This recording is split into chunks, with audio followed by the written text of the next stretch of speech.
And it's going to take a few minutes because I forgot to put out a notification other than my video this morning. So if nobody shows up, I wouldn't be a bit surprised. Okay, let me grab something here really quick then, since I don't see anybody in the side chat. Go into my little file here of short messages. Is it in here? Where did I do the last one?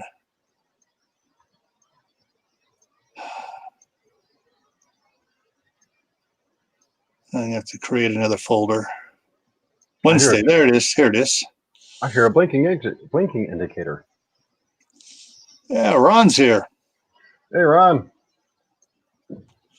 Yeah, Ron, I forgot to put out a notice today. I was being a little lazy. Had to walk up to the store to get some dinner tonight, so. Okay.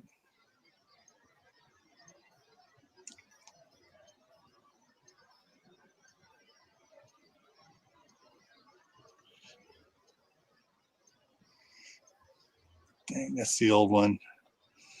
Hey, Tibor. Yeah, Hey. I did say something in my AM video, but I didn't expect anybody to. Hey, Ron. Because that was toward at the very end of it. Not that one.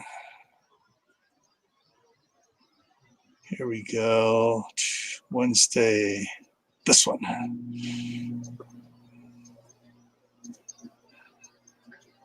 Ron, I still don't have any snow down here to speak of. We had it for one day and it disappeared the next.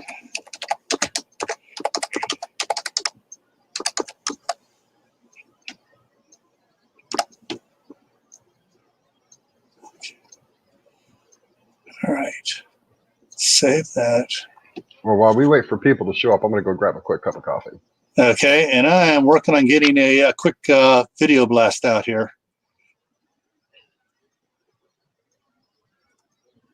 Yeah, multitasking, guys.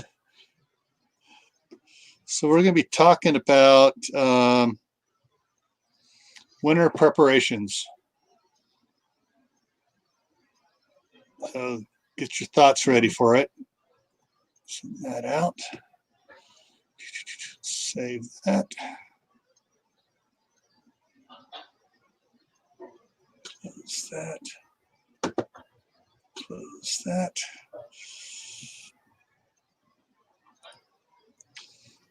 Make a new video.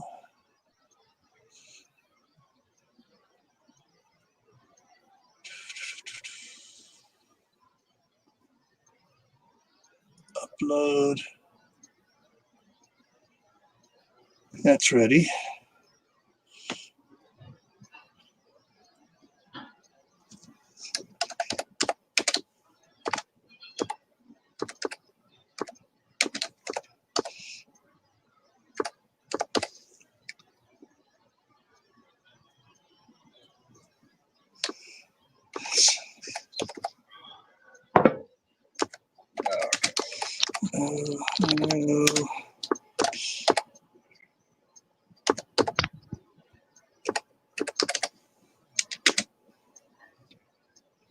Hey, Al. Hey, Josh. Hey, Kaylin. Okay, custom audio. Air and tires, hot coffee, chains and truck, plowing snow work truck. What else do you need? A food bar, good music. Okay, I'm going to use this one.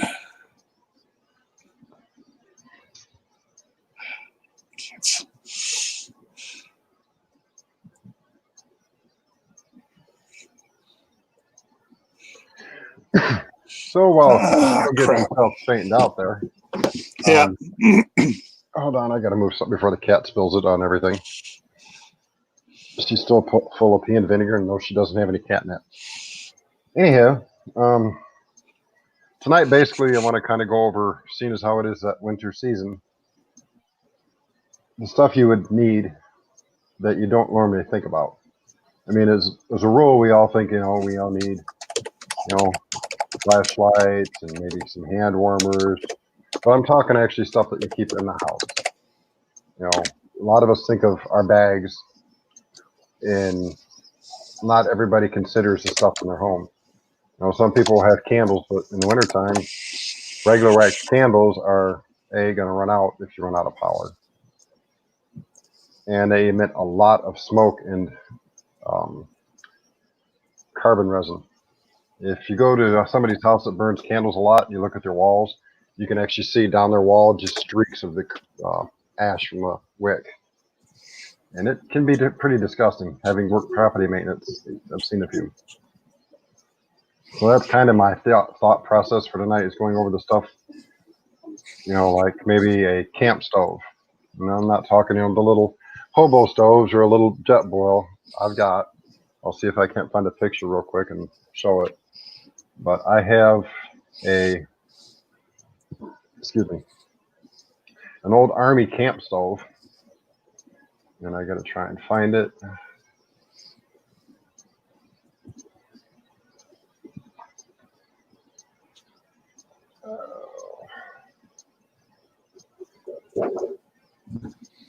No, I found the video I made for it. Go figure. Anywho, it is a cheap one.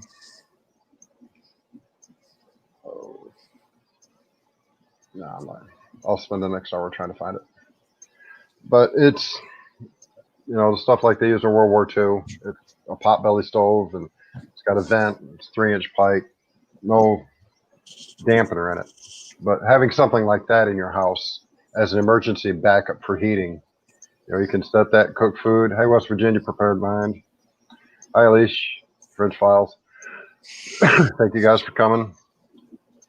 I didn't miss it. Just Tone.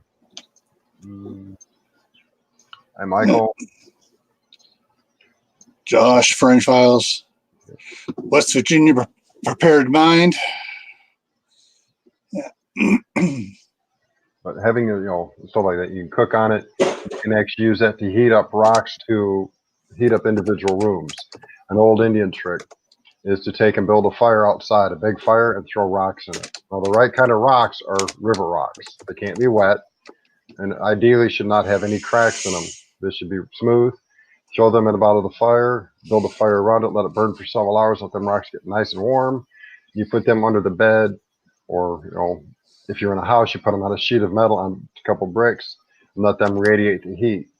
The size of my apartment, I can do that out back. Should we lose power for an extended period of time here, I can heat up a bunch of rocks, and I can actually set them upstairs at the top of my stairs to keep both mine and my son's bedroom warm. That's how small my apartment is. But it's things like that that I'm trying to get people to think about. If you're ready, Gil, I'll let you yak. Give me 1 second here, and Time's up. publish. Okay, I just sent out a reminder to all my subscribers about this. Okay.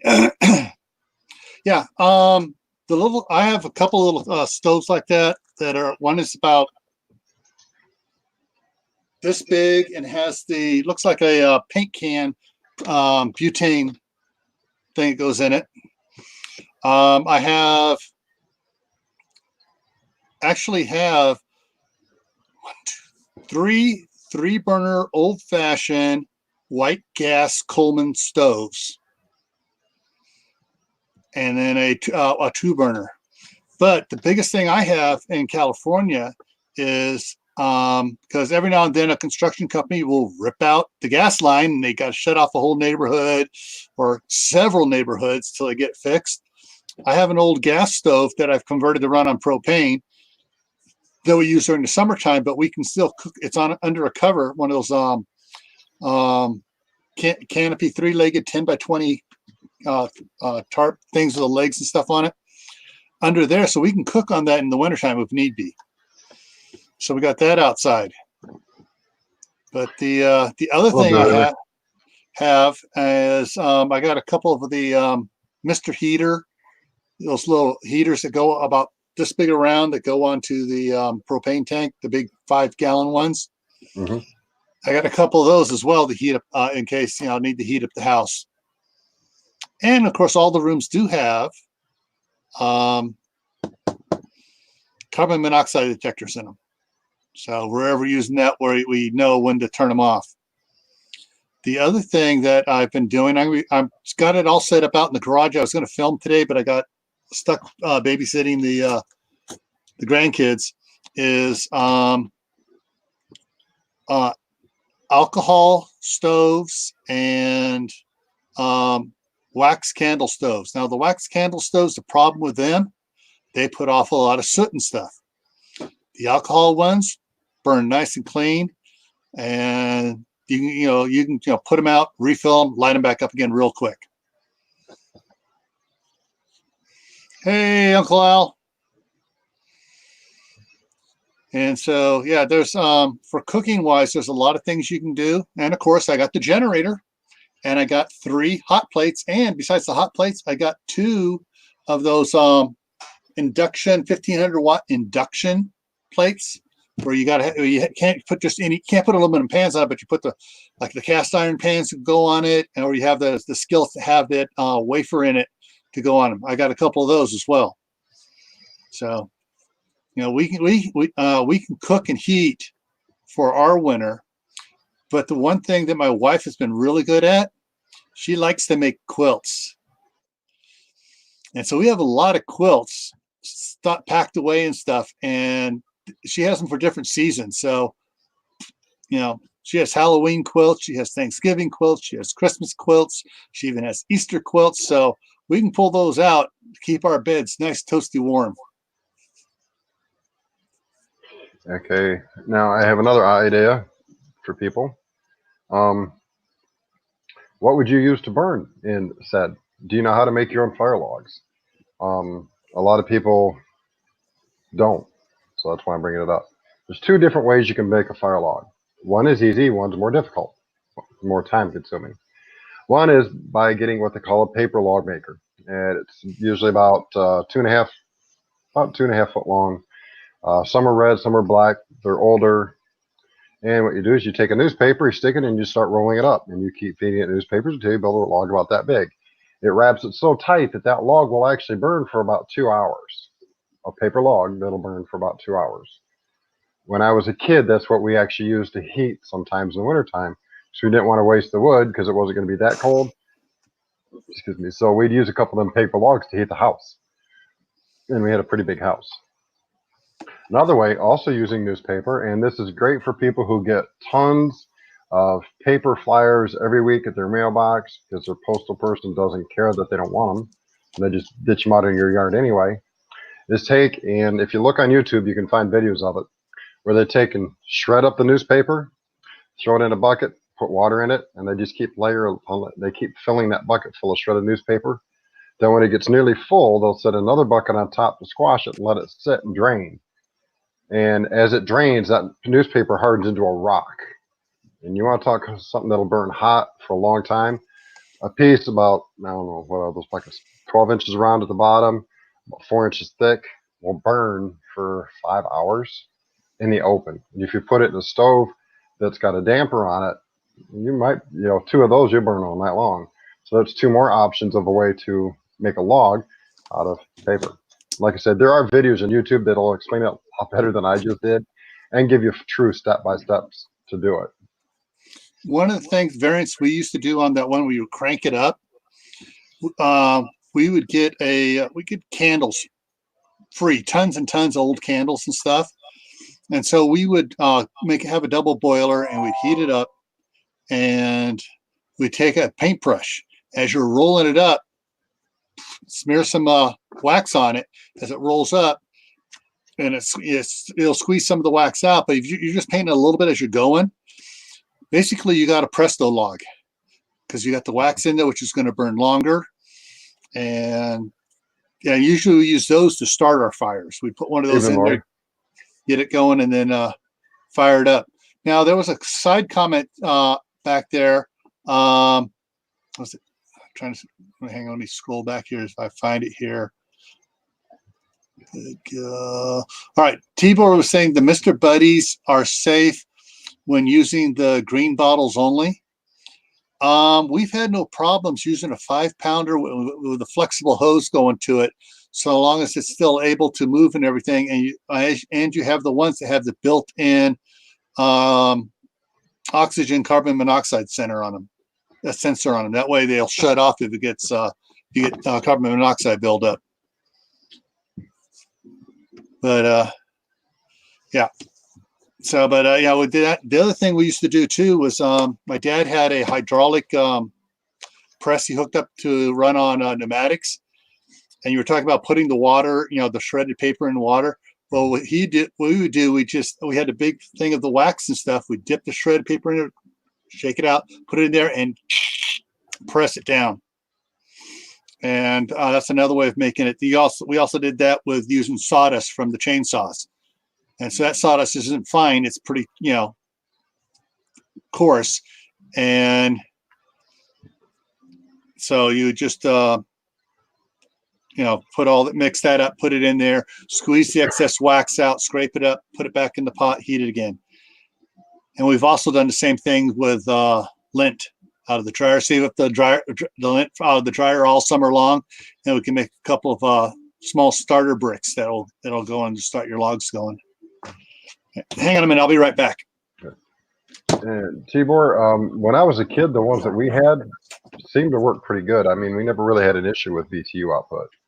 But like I say, we use those on nights that we knew it wasn't going to be too cold, and we just wanted to keep it going so we could keep a bed of embers in the bottom of it nice and hot.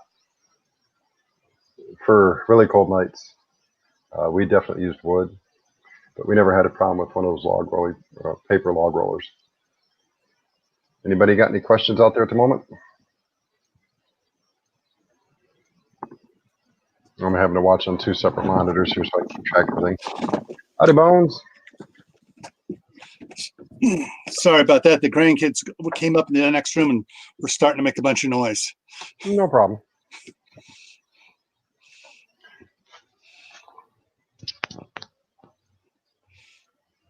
Document shredder, yes. So you have any other wisdom words there, Gil? Any other ideas that we can impart upon our friends? If you're going to be using candles, and I know you just used slammed candles, but for emergency lighting and stuff, don't use taper candles. Don't use candles that are taller than their base. That works really good. You can get those big old candles about 8 inches around and 6 inches tall at Walmart. They have like 5 or 6 wicks in them. That's good for earthquakes and then keeping anybody from knocking it over because it's wider than it is tall. Walmart also has fairly good and cheap, or I should say inexpensive, oil lamps. The pewter ones that you can hang on the wall, so you can put it up high enough away from so the kids and stuff can't get at them. I probably got about 2 dozen of those. We used to use those in California because when the earthquakes would happen, the power would go out, and it'd be several hours before they got around to turning all the breakers back on. So we've covered heat, lighting, cooking. Yeah, just for an option, in case anybody hasn't seen my video yet, I showed how to make these cooking oil lights. You can use any glass jar, use cotton rope. This one right here will probably burn 50 straight hours without touching it. And they're pretty easy to make. This one right here probably cost a total of maybe $4. And that's 50 hours of light. You can adjust the wick here to adjust the amount of light you get. Just, go check out my video. I kind of show you how to make them. That's another option for lighting. And for if you build a stand to go over top of it, you can do light cooking on it. Well, nothing major, of course, but you could heat up some water over it. Take a little bit of time, but you can do it. Yeah, those back when I was a kid, they used to have the ones that had like a little plastic disc that had a little wick in the middle of it that would float on top of oil. So you'd fill up a decorative like a wine glass or whatever, with oil, and you'd drop one of those in there, and then you could light it, and you have nice, pretty little light. But those weren't too safe; they'd fall over, and the oil goes everywhere. But the thought of using oil for lamps goes way back. Whale oil was real big in England, before the colonies. Even in two-family. And so there was a lot of different oils you can use: olive oil, vegetable oil. And for those of you that have gotten off of the Crisco processed vegetable shortening stuff, but you still have a thing of it around stuck in the back of the fridge, stick a wick in there. It'll burn just fine for a long time. Any ideas from the side chat?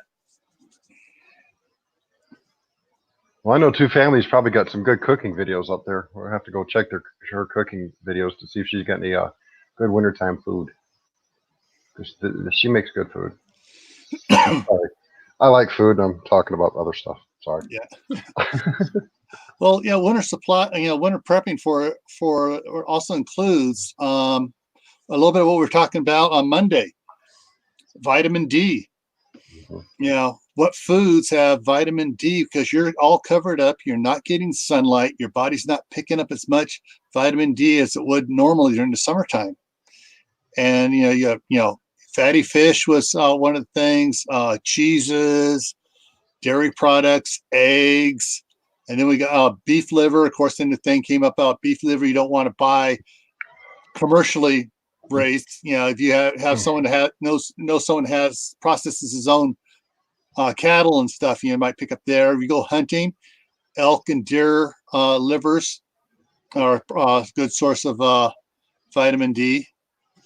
But during the wintertime, you also have to worry about your vitamin intake, because your body is more susceptible to colds, flus, and stuff like that, just because you're going from a warm house to a cold outside, from a cold outside to a warm house. And it really screws with your body's immune system.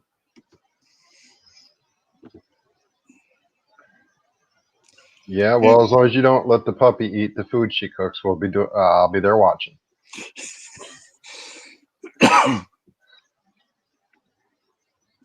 But yeah, so yeah, Hi, Hidden Valley.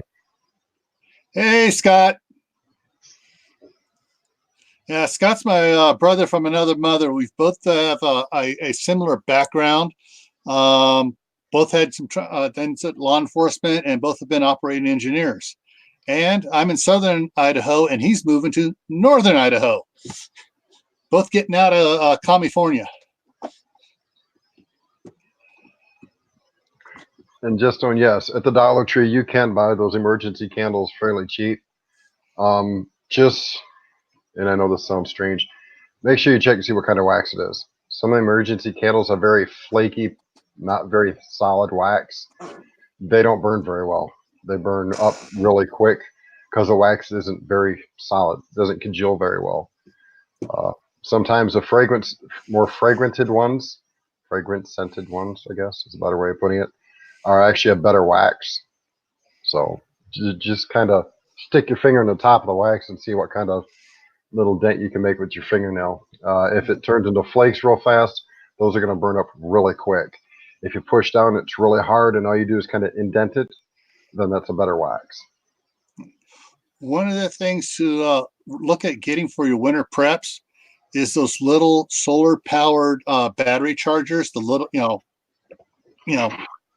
10-watt, 15-watt ones to charge stuff. Yeah, or those type things too. Because I picked up a 5-pack of these at Sam's Club, and what's neat, it's nice and bright, but also, I can change it to red, to green, to blue, and these places around the house provide a lot of light. We have 5 of them. We can light up 2 rooms really bright enough where you can eat. If you have it next to you, you can read by them. And then there's something else which a lot of people don't think about. These little lights. Evening, Will. You can get these little lights all over the place, and dirt cheap, especially after Halloween. These things are dirt cheap at the Halloween store, Spirit, and whatever else. And they come in a 2-pack, and they come with 2 extra batteries as well. Let me pop out and I'll come back in on my PC. All righty, well. But yeah, there's a lot of little LED lights that run on AAA or double A's, and you can get the rechargeable batteries for those. And so, you can charge the batteries will charge up in one day out, on the charger outside, and they're good for a couple nights. So you can provide lights that way. The other thing is to consider, and I'm going to be working on that this summer, dealing with the company here in Shelley, Idaho, Cox Honey, getting some of their beeswax from them, and to make beeswax candles, and see if I can make because it burns hotter and cleaner than paraffin wax, and see about making some cooking wax little stove things like a tuna can, and you pack it full of the shredded paper and the beeswax and get it down, and then use that to cook on. That's going to be one of my experiments this summer to see how well that works. But there's a lot of things. Use your imagination. Figure out, think back. What could they have used back before we had Thomas Edison and the light bulb? There's another option too, and it's usually more in the auto-related industry. Kitty wanted to say hi. If you go on the Wish website, or actually I would recommend going to Amazon or eBay, search 6-volt LED strip lights. They come in little strips, 5, 10, 15, 20 feet long, however you want to order it, but make sure you get 6-volt. The reason I say that is if you or somebody you know can take apart a USB plug, and I don't have one handy at the moment, do I? Sure I do. Take a USB cord, not this end, but this end, cut it off, have somebody directly solder it to those LED strips, then you can power it off a power bank like this for 3 or 4 days, because they draw, depending on how long, of course, you make it. But you can set up 2 or 3 light strips to light areas, like in your hallway if you got stairs, or a basement, or the bathroom if you lose power. You can set up those kind of light strips running off, a cheap little battery bank like this one, which this right here was $5 on Wish, and that includes shipping it to me 3 years ago. It still works just fine. Yeah. The other thing too that most people don't think about, those LED walkway lights you put out there, the little stake has its own solar charger on it. And you set those out, charge them up during the daytime, bring them in. You got lights in the house at night. Mm-hmm. Now, if you have, like he's talking about the 6-volt LED strips. Oh, Johodek. The 12-volt car battery, if you know what you're doing, you got the one with the exposed cells and stuff on it. You take a screw and drive it down into that middle plate, and you can pull off of one terminal to that screw you just put in there. And instead of being 12 volts, that'll be 6 volts. That's a poor man's James Bond trick. The other thing too, if talk about the automotive stuff, is the plain old LED backup lights they have now for trucks and stuff. They're LED, they're bright, they're 12 volt, go forever. Mm-hmm. Good thing, T-Boy. Yeah, you can probably charge those with a bicycle generator. Put it on your exercise bike and let it take over and just get out there and do your exercise. Yep, put the kid on it, make them earn their dinner.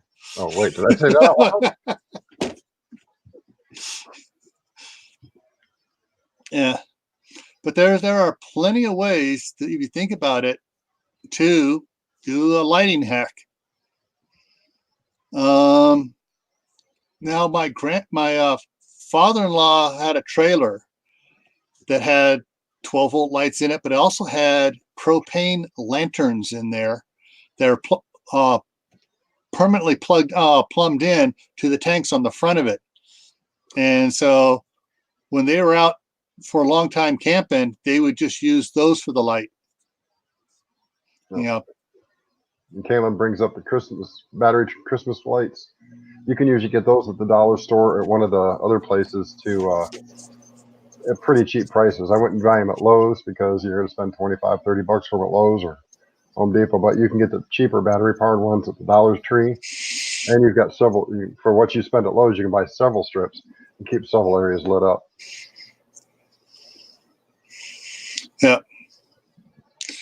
So yeah, the big thing is just try to if you're going to be in on a situation where you're going to be losing power, you want to have something that uses the minimal amount of power or an easily rechargeable source.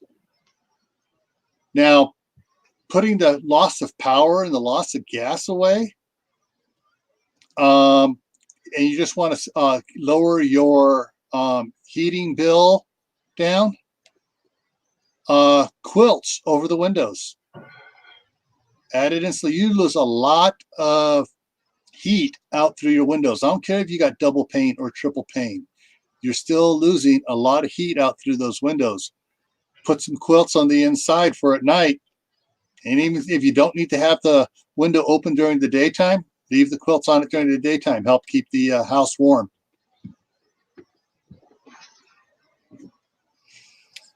What else we got here? Chapstick for bug repellent. Okay. That'd be more of a summer deal. Unless you live down south in wintertime, of course. Oh, that's true. I keep sorry guys, I apologize. I keep forgetting. Not everybody freezes in the wintertime. ACR. Yeah, Hey. we're used to cold. Most of them Southerners look at us like we're absolutely nuts. We say, gee, it's 32 degrees outside. I think I'll wear shorts and a t-shirt today. Yeah, it was 9 degrees out earlier last week before Thanksgiving, and I hadn't put on my thermals yet. And I was out there just my Levi's and my Carhartt shirt, and out there cleaning the driveway and sweeping all the snow away. And that's the thing. I'm going to get on a little rant here just for about 30 seconds. Walmart, Costco, Sam's have these really cool looking, inexpensive shirts. But I tell you, my Carhartt shirts, I can wear my one Carhartt shirt and be toasty warm. Where if I wore one of those other, quote, winter shirts from those other places, I got to put a jacket on. And even then, I'm not as warm as I am with my Carhartt on it. Some people also don't realize that Carhartt actually makes jeans. Oh, yeah, I know. And great coveralls. Great coveralls. Yeah, when I worked at Halliburton many years ago, one of the things, of course, mind you, I was 20 years old and thought I was bulletproof until you go out work in the oil field and you realize you ain't jack poop. One of the guys on the deck, up at the top deck, he said, go to the store and buy yourself some Carhartt jeans. I had a pair of Carhartt jeans actually outlast 3 different pairs of Levi's. Yeah. They're darn near bulletproof. They'll keep you warm. And there's just-in-time prepping. Welcome back. The other thing that makes really good, tough jeans is Duluth Trading. They have their fire hose jeans. Those suckers are tough. I haven't owned them yet, but I've been looking at them. Yeah. My cousin got a couple pair, and he works underground construction, and he said they outlasted his Levi's like 6-1. See you, two family. Hey, yep. Have a good evening.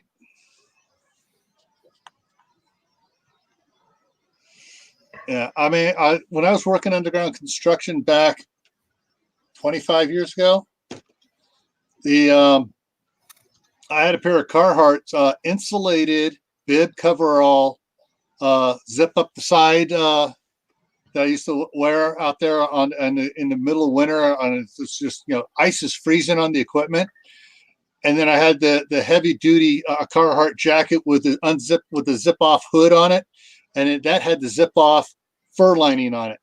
I had everything on it. Sometimes it was just so cold out there. Yeah, when I roughnecked, I used to wear Carhartt. Yeah. I worked way up in the top of the derrick pulling the pipe back, so I needed some warm clothes. Then you obviously know about Mickey Mouse boots, son. Yeah. People make fun. Oh, there's no such thing as Mickey Mouse boots. Yeah, there is. Go talk to people who haul liquid oxygen, and they swear by Mickey Mouse boots. That's all those guys will wear, is because they're virtually bulletproof, and you can walk through liquid oxygen without feeling the cold too awful quickly. Uncle Al. Duluth does have those nice blazers and other stuff. I get the emails from Duluth all the time, and I just look to see what they got. Every now and then we'll order something from them. But my favorite thing, reach over here. Okay, these long johns, wool. Oh, and cotton. yeah. Wool outside, cotton inside. Yes. And my socks, That's old Army issue almost. wool socks. And when I'm wearing my cowboy boots, I wear my Carhartt wool socks, the long top ones.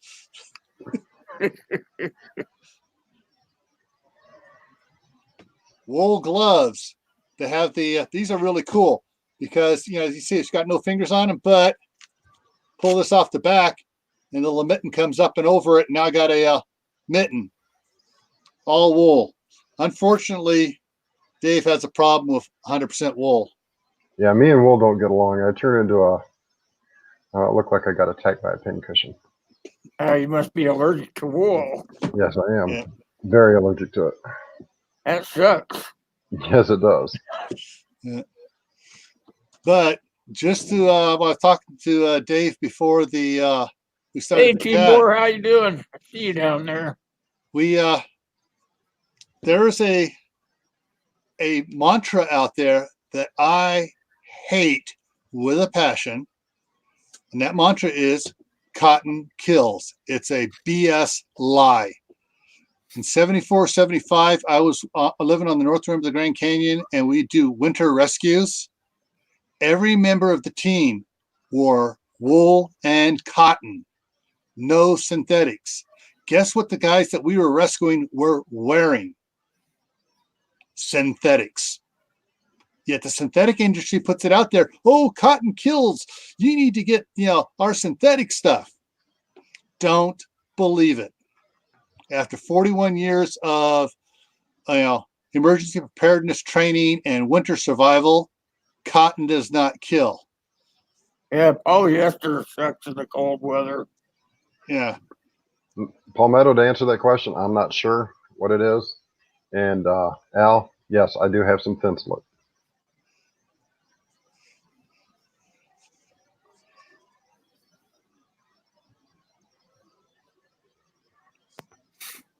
Yeah, it's like when I was going out and there was a wet snow out and we were riding the horses out, we would spray our Levi's, from the knees down with the Scotchgard repellent, and we were good. We were set. The cotton didn't get wet, and we were set.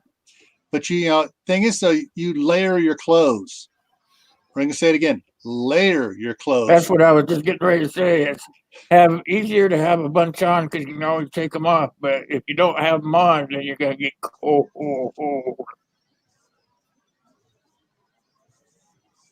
Learn that the hard way. Yeah. And you layer stuff, and we'd always take an extra set of clothing with us, and if we were doing what we were supposed to be doing, we never had to change into that extra set of clothing. But yeah, the best thing though that I loved out there, one of the guys showed me, was I got a duster, on whale oil soaked duster. They treat it so it's all it's those black dusters that look kind of shiny. They got the whale oil. They repel. They're cotton, 100% cotton, and they repel all water. And that's what the old cowboys used to wear. Mm-hmm. Especially the ones up in the Wyoming and Montana and stuff. Yep. Yeah, that's what they wore. They use buffalo fat to coat their clothes. Yeah. So. Yeah. But, and they try to get the whale oil whenever they could. But the sailors, what do they coat their clothes with? Whale oil. Whale oil. And what are they wearing? 100% cotton. Now, Dave, of course, they're sponsored on that new Discovery show. The longboats that are out there fishing. They're all sponsored by companies that give them that cheap, man-made crap. Dave, beforehand, you were talking about those long johns. Mhm. Those what were those again?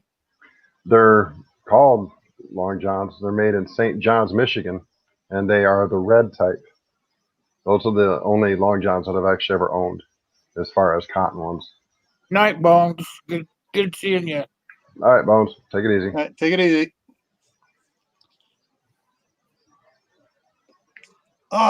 That's the other thing that I just saw down there that West Virginia Prepared Mind mentioned. She has llama socks. Have you tried alpaca? Oh, I have an alpaca. There's Alpaca's alpaca good. zone for me. Alpaca's okay for you, Dave? I don't know. I'm just saying that I have alpacas about 4 miles east of me. Something happens, I know where I can go get me some free wool. Yeah.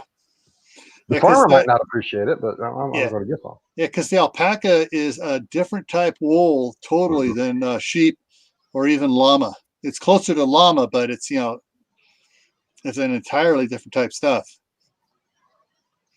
And Anthony says he prefers lined down or linen down. At London down south. Yeah, down Linen. south. Linen down south. Okay, got it. Down here in the south, linen. Yeah. Hey, even down there, I mean, they've gotten snow down there as far into Georgia sometimes. So I was gonna say sometimes it gets cold down there, but not all the time. But yeah. Well, this year Yeah. they're going to get a good blast of cold this year down there. All the southern states are going to get hit at least once or twice this year. They're Yeah. calling for the entire U.S. to receive some rather unusual cold temps a couple times this winter. Well, have you seen Prescott Caliber Club's videos there? All the snow he got down there in Phoenix, Arizona. Not yet. Yeah, he's got some out there. He's out there in the winter, and it looks it's just snow everywhere. It looked like it was up here, and I'm surprised that Reed's gotten snow too. Yeah, in New Mexico. yeah, I saw that snow he got. Yeah. He was all freaked out. Yeah, I watched the Citizen Observers, and I can't speak tonight. And when he says he's got snow in his yard, and there's 4 inches of it in his yard, that's an issue because he lives in Arizona. Yeah. So when he's got snow, they're getting snow in other places too down there that don't normally get snow. Which is the reason he moved out there in the first place, is so he didn't have to deal with these Ohio temperatures that he ran away from like a chicken. What's weird is those people like that in those hot places that get snow, they're not used to driving in it either. They're used to going 100 miles an hour. Well, and they don't have nothing in their car to deal with it either. Just like, what was it, 8-9 years ago or whatever it was, when Atlanta got snowed over and everybody got snowed in on the highways. Nobody was prepared for it. There were people dying in their cars because they had nothing in their cars excuse me, to prepare for long sitting. They had no extra blankets, they had no extra water, no food, no nothing in their car. And some of them were actually killed because of the exhaust fumes, because they left their car running, sitting still, among other cars running, sitting still, among semis running, sitting still, with their windows rolled up, and all those fumes are getting inside those cars. Yeah. So I mean, it goes also to the point of having a vehicle kit, not a bag. If you look through my playlist, you'll see where I actually had a deal box that I made fit in the back of my Jeep that held quite a bit of stuff. And that went with me everywhere, because when I'd make trips up into Michigan, it's an 8-hour drive just to the outside, from the outside of my town to the outside of my pastor's town. And that's another 40 minutes to his house because of back roads and stuff. And a lot of those back roads are plowed at the very end of a snowstorm. We're talking the main city gets plowed on day 1. These roads get plowed at like day 6, day 7. So going through those back roads, it would be nothing to see cars off in the ditch. So I always made sure I had a kit with me, so my son and I, if the ditch got rolled over, I could build a lean-to and a fire pit and stay warm while I waited for somebody to come help us. Yeah, I have a box of goodies in the back of my Jeep right now. I'm hoping I get all my ailments done with my back and stuff over the winter. If I do, I'm going to put like a false bottom in the bottom of my Jeep. I was talking to Gil about this, where I can slide it out and all my goodies will be in there. and then I can also pull it out and use it for an extension for a bed or something. Say you get trapped or something in your and you need all that stuff, you know, you can just slide out this tray and all your stuff's in there, and then you'll have that hard top on it, so you can use that for a bed. And then when you pull the tray out, you can use the tray that you pull out for the rest of the bed, and just crawl up in there and crap out. Yeah, a friend of mine when I was working for Mountain Cascade Construction had one of the old 3/4 ton Blazers with a had to open up the back, and he had a setup like that where it would fold out and fold open and extend out. And then he also made a canvas tent to go over when the tailgate was up, it'd go over that from the body of the Blazer out over, and had it, you know, he made it out of an old Oh, tent. that's a good idea. Maybe I should add that into my thought. Old canvas tent, and he set it so it had the snaps on it. He put snaps permanently on the back of his Blazer, and he just snap it in place and snap it along that board when he flipped it out there. And we go hunting up the Sierra City in the Sierras in the snow, and he'd sleep in that with one of the other guys. But I of course, I was into all my winter survival stuff, so I had my special tent and everything else, and I just, you know, throw my tent up in there. It'd be nice, toasty warm in my tent. But yeah, they would sleep in there. That'd be a good idea. Just leave a tarp in there. Well, and it's not hard to make one of those tarps either fit the back of a vehicle. You Yeah. can buy the rails in sections that have the snaps already in it, you know, 10, 15, 20 snaps. You can buy a section of rail that has the part of the snap in it, and it'll give you the top part of the snap to attach to your tarp. You can actually, with the heat gun, it doesn't take much heat. You can actually mold them around the vehicle, screw your snaps into the fiberglass of your vehicle back in, and you can create your own tent system in the back for a whole heck of a lot less than trying to buy something from one of these big companies. You can make one for less than $50 unless you use a really, really good canvas tarp. But you can make something for $50. Where to buy anything comparable from a big name company is going to cost you $400 or $500. Exactly. So I mean, if you have a vehicle that you can build off the back of it, because it's, you know, you got a fiberglass back, or if you don't mind adding holes to your metal and you know how to seal them, then you can actually build a tent system that you can pull off the back of your vehicle. Yeah, that's a good idea, Kaylin. Kaylin said she's thinking about moving from a purse to a backpack, so that in the wintertime she's got stuff to take care of herself. Yep. Yeah, my wife, in the back of her in the trunk of her car, I got her one of these because she was always putting stuff in. So I got her one of these expandable little carriers that has dividers in it, and she has her fire extinguisher, jumper cables, snow chains, flashlights, road flares, and all sorts of stuff in there. And in one of them, she has 6 of those cheap $1.50 blanket things. So I'm trying to think of the word. You're having a brain fart here, guys. Sort of like felt, not flannel, fleece. That's it. Fleece. Fleece blanket. Yeah, those. She has a couple of those in there, and those keep you toasty warm. A couple of those wrapped up in that, and then in the main part where she puts all her groceries, we got a couple of the moving blankets from Harbor Freight when they're on sale for $5. The 80 inches by 40 or whatever it is. Yep, 40 by 80. Yeah, and folded it up and laid down. So that's in the bottom there, and those will keep you nice and warm too. Yeah, and those are quilted, in case anybody didn't know. Yes, those are very nice quilted. In fact, most of my scouts actually would go and buy one of those when we go camping, and I would throw it down underneath their sleeping bag for a pad. And if it got too cold, they'd unfold half it, fold it over the top of your sleeping bag. Yep. Or just roll it up and use it for a pillow. All right, Dog Patch. Yep, batteries give up. All right, buddy. So yeah, that's one of the things. Like Dave, show me your little battery pack again. This is one of the things. This one? That one, yeah. Yeah, I got one of those. Those are cool. Yeah, I have a different one I got here. Let's see if I can pull it out here off my camera, because my camera kept going dead, and so I got this bad boy. Actually, I did a product review on this one. This is the Amudo 30,000 milliamp charger thing here, USB on it. And like the last time I charged this is probably a month and a half ago. I don't know if you can see it there. It says 77% left in it. And all my filming I've been doing for the last month and a half have been off of this. Yeah, I don't have anything that nice.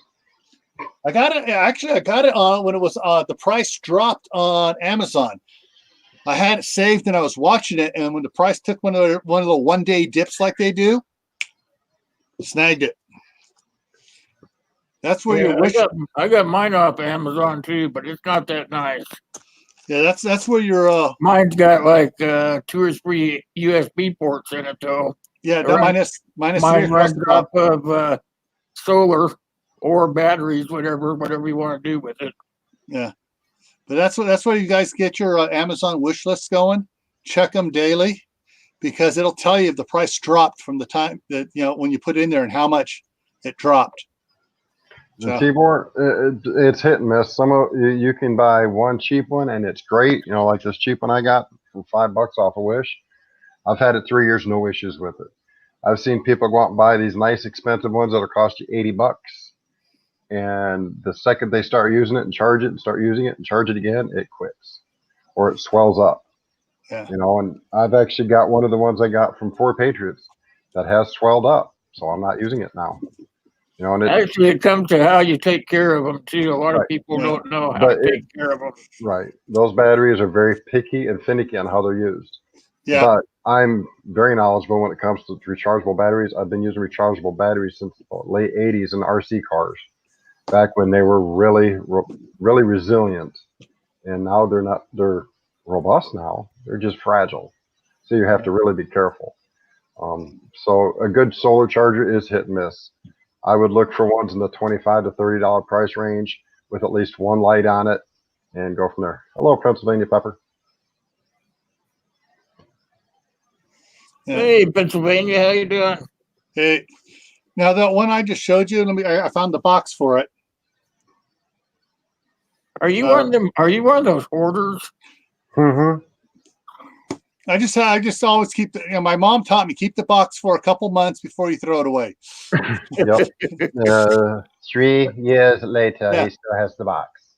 Yeah. But anyways, Amudo has been really good on their battery stuff. So, but it's not a solar charger one. You got to plug it in the wall, or you can actually take the plug and plug it into a USB, a solar inverter system that, has 110 on it. But like I said, I've had no problems with this at all.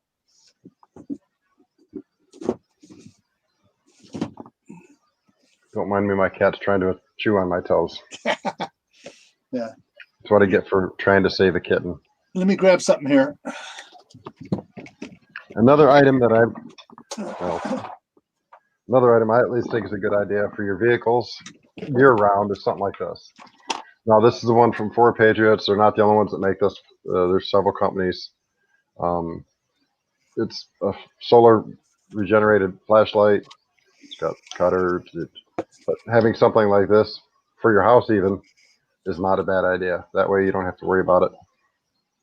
And it's got dual functions.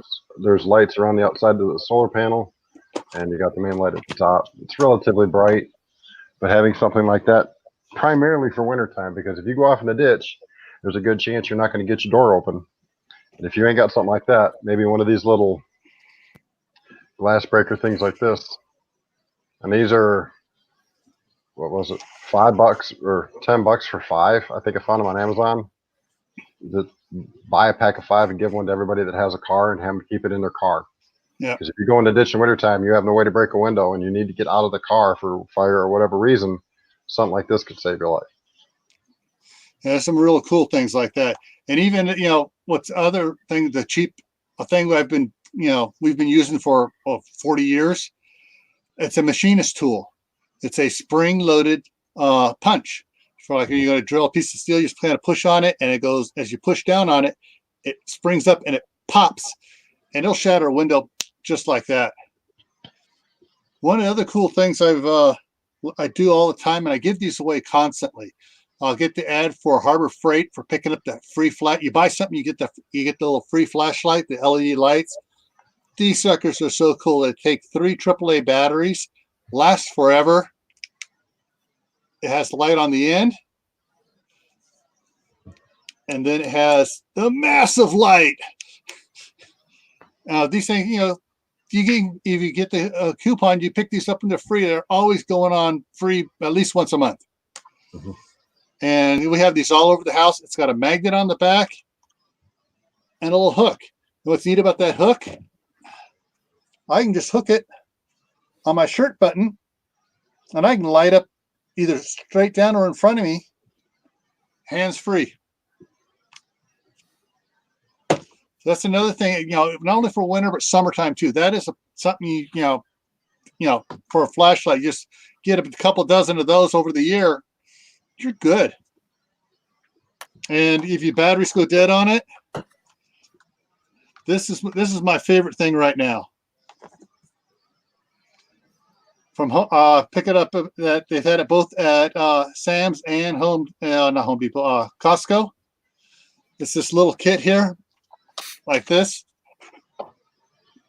The charger's plugged into the wall, but they have these AA and AAA rechargeable batteries, and then they have the sleeves that you put the AA's into. So I put my AA in here, and now it acts as a C, rechargeable, and they also have the sleeves to make it a D. Well, Hanukkah's coming up there, Gil. Charles will take one of those for a Hanukkah present. Yeah, I'm not asking for myself. I mean, my Yeah. son needs stuff, for his kid. Yeah. But it's that's probably the best thing that both my boys loved it when I first started getting those, because they were going through AA batteries on the Wii controllers like candy. Hello, Ontario. Thanks for stopping in. And so these things here, these type of rechargeable batteries, you have a little solar charger for it. You can charge those back up, and I've been using these for like 4 years now. Hey, Gunslinger. Yeah, so that's it. Hey, Gil, they yeah. asked where you got that at. Okay, I got this at Costco. Okay, that's the thing from inside of it, inside that green box. Hello, let's And- talk about prepping.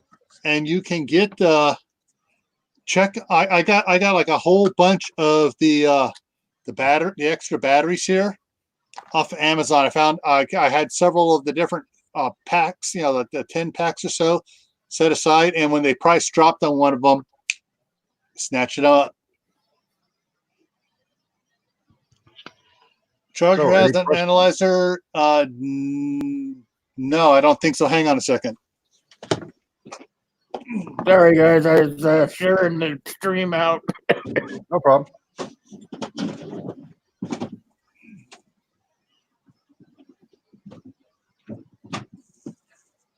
I don't know if I said anything to you yet, Paul Meadow, but thanks for stopping in. I probably missed you and didn't realize it. Sorry about that.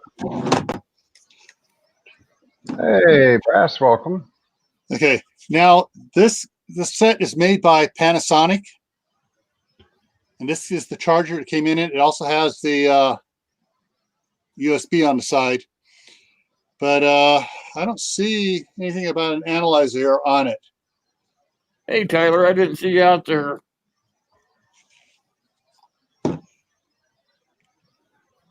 Yeah, Yeah, most of them, if they have an analyzer, it'll say right on or somewhere on its packaging, and there'll be a special symbol showing it's an analyzer. Hi, Yeah. Josh. How you doing, Josh?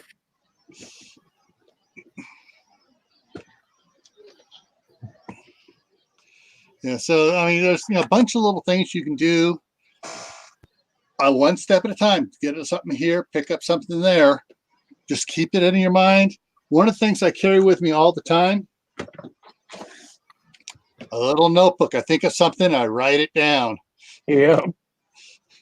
Now, if you guys happen to have the 18650s, the 14500s, or the CR123s. Getting something like this little teeny Olight charger right here. This was $10 off of Amazon, off the Olight store on Amazon. Magnetic base, and you can just stick it somewhere where you've got a metal pole, which I keep mine right here. That way you can charge your 18650s off the USB. That's a $10 charger for the high output, and it's polarity. It doesn't matter which things you stick to, which end it works. And it does a pretty quick job of doing it off my laptop. If I plug it into my Samsung charger, that's the version 3.0, it charges them really quick. So a charger like that's also something good to have in your vehicle, in a bag, and in your house. Have one for each place for $10 each. Kind of hard to beat it. Yeah.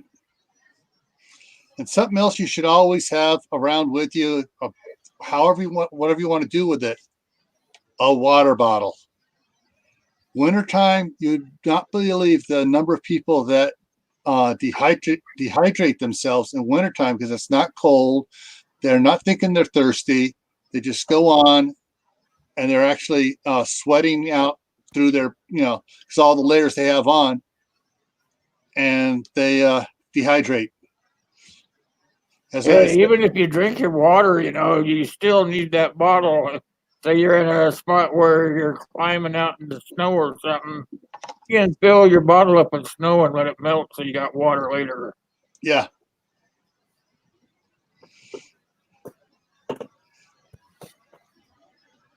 People just don't think of that stuff. I had to teach my son today about making sure we stay hydrated in our walk, because it's a excuse me, mile and a half walk to Walmart and a mile and a half walk back the way we have to walk, because I don't feel like trying to walk through a small river. So we had to go where there's a bridge. And when we got there, he said, "I'm sweating, Dad." And I said, "Oh, well, get something to drink. Get some water or something." And I got a chocolate milk and a water for us. That way he had something sweet, but also some water to replenish the water he lost while sweating. And I had to explain to him why he needed to rehydrate. And that's something else that, we as parents, sometimes we forget the little teeny things that'll make the biggest impacts. And I'm guilty of it, just like everybody else is. I will be doing something and I'll totally forget of putting a life lesson for prepping into what we're doing when it's right there in front of me, and I just totally space it. Then I remember 3 or 4 days later, it doesn't make the same amount of point as it would if I said something right then and there at that moment. Yeah, at scout camp, we used to tell our scouts, if your pee is clear, you're in the clear. If your pee is brown, you're in the ground. Yep. Yeah, it starts getting dark orange and stuff, you're going to have cramps at night. Yeah, you're getting dehydrated. Yep. And if you ever woken up in the middle of the night with a Charlie horse you could not get rid of for half an hour, you will not let yourself get dehydrated again. Hey, Tryon, how you doing? Long time, my friend. Oh, Tryon. How is it in Oklahoma?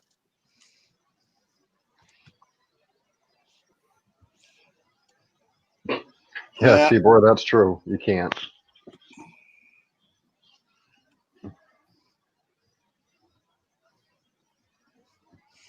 So any questions on the side chat at the moment? They've been running through there. Yeah, I'm trying to keep up with it, but I keep missing it because then I go to open my mouth and it flies by so fast I miss it. Big 4-door truck, and decided that we can hide and live in a bit in our trucks till we get home. Yeah. The big old trucks, I love them. They were you could pack a lot more stuff in than you can these new skinnier, narrower trucks. And we used to be able to sit 4 people across in the front seat of the old 65 Dodge 1-ton I had. K5 Blazers and stuff like that. Yeah. Gunslinger, hey, how you doing? Good to see you. Yep, that's exactly what we're talking about. You sweat, you die. Dress in layers. Yeah, you can dehydrate even in the winter, you guys. Yeah, it's easier to shed a layer to cool off than it is to try and find a layer when you don't have it. Yeah, well, most people also realize when it comes to hypothermia and all that, you can overheat real easy in the wintertime, because if you put on one of these single huge coats and stuff, and all of a sudden you're just sweating. But you can't take if you take it off, you'll freeze like that. Mhm. Or if you leave it on, you overheat and you go into a heat stroke. Yep.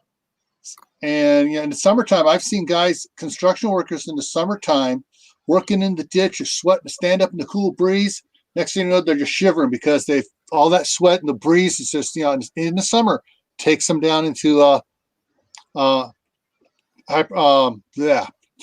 getting tongue tied here. You know what I'm talking about? Yeah, Hypothermia. yeah, that's it. Yep. My tongue is all sideways. Yeah. Let's talk about prepping. Well, see, I have no knowledge of it. It's got to be some governmental thing. You might have the answer for it. What was okay?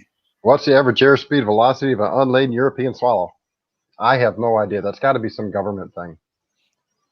If you're talking about an actual bird, He's being a smart ass. Anthony says, I think it was an African swallow. Well, African swallow, the velocity is about 12.3 miles an hour. And that comes from Wildcrafts. And I could be wrong. I mean, that is a cartoon my son watched, so. Yeah. Yeah, I know where it came from, Let's Talk. I remember where it came from. I've watched that one once or 3 times in my life. Just like I used to watch Benny Hill when I wasn't supposed to when I was a kid, staying up until 12:30, 1 o'clock in the morning when my foster parents thought I was snoozing. Me and my foster brothers were up watching Benny Hill and Monty Python. But I was a good kid. So they say. Okay, Pennsylvania Prepper says 16 meters per second. Faster than I can run, but not faster than a bolt. And if I get hungry enough, there might not be a whole lot of meat there, but by George, I'll get something. Yeah. What was it? For your crossbow, the arrows that have the fishing forks on them and stuff. Mm-hmm. Someone was saying you can use those for quail. Mm-hmm. Just like.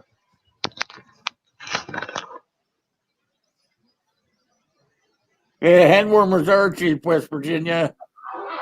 They got so many different ones out there now.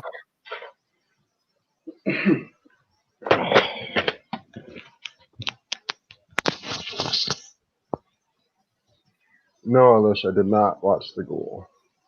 Well, we have a bunch of people that got talk about hand warmers there. I'm going to pull mine out again. These the ones you're talking about, Gil?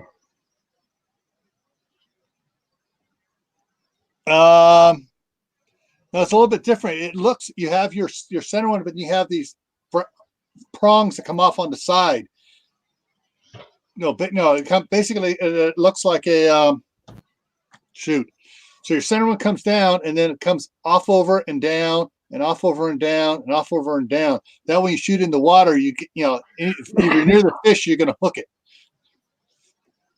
Yeah, these are slingshot bolts for fishing, but they will work in the pistol crossbow I've got, and I'm going to be brave and try them once in cold steel 130. My only concern is the back here. I may have to I'll sacrifice one of these to cut the back or flatten the back of it off, so the string will hit it flat. Yeah. But I can't imagine anything surviving getting hit by this off an 80-pound bolt. It could be like a frog gig, Uncle Al. But yeah, the guys up in California in the Sierras, on the Tuolumne and some of the other rivers up there, they'll fish the rainbow using a bow with that particular arrow, and it has and once they shoot it, then they just reel the fish back in. They have a string attached to it. Yeah, it has the fishing line attached to it. But what I like about my little hand warmer here, pull this off. CR's got a set of those. Now I got a mitt. Yeah. That's not the only place. Don't buy those. Those reusable hand warmers are pretty crappy. Yeah. Unless you get the metal I Zippo bought one. some of those. I bought some of those ones that you just buy in the box and you break them and then they heat up. And then to make them go back to sleep, you put them in water and heat them up. Yep. And let them cool off, and it's supposed to make them be able to reuse them. But Yeah. they're crappy. They don't work half the time. Yeah, the Zippo ones are really nice. If you can get your hands on 2 or 3 of those, I recommend it. Always keep a bottle or 3 of Zippo. I don't care for Rosinol fuel, but if that's all you can get, it'll work just fine. But I prefer Zippo fuel. Yeah. I got my son is he doesn't smoke, but he's into lighters. He likes Zippo lighters. He's got a collection of them. What happened is he found my dad's collection that my dad had some really old. I mean, these things were before I was born, and so my son who's now 20 found those, and he's now making his own collection of all these different Zippo lighters. So I got him 3 of the big fuel cans of Zippo fuel as a 3-pack for Christmas 2 years ago. Yeah. He'll sit there while he's playing his game and have a Zippo in one hand, just flicking it on, flicking it, closing it, lighting it, closing it, lighting it, closing it. That's the other thing everybody should have. Lighters. Yep. Butane lighters, Yeah, Zippo lighters. they don't have to be Zippos. Yeah, but multiple different types of lighters. Because you can a Zippo lighter, you can light it and you can hold and heat something up till it gets going. A butane lighter, you try to start a little fire with that, and your thumb's going to catch on fire before whatever you're trying to do because it heats the whole head of the butane lighter up. Well, even if you have a dead lighter, you can use that flint to catch something on fire. It takes a while. Yeah. But it will turn something on fire. Yeah. Arc lighter. And they do have those the newer ones like arc lighter. They have the torch lighters. Yeah. They put out that little thing that's butane with that had that torch on it, which work a little bit better, like for cigars and stuff. But those sticks that have a little flint on them. Remember? Yeah. You just put a little bit of fluid in the end of the stick.